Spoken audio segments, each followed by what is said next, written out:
Assalamualaikum.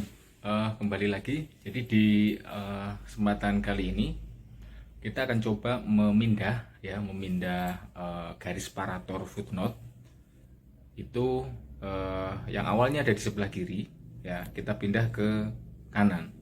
Nah, saat kita menulis skripsi, tesis atau mungkin jurnal, ya itu ketika menulis footnote kan ada garis separator di bawah.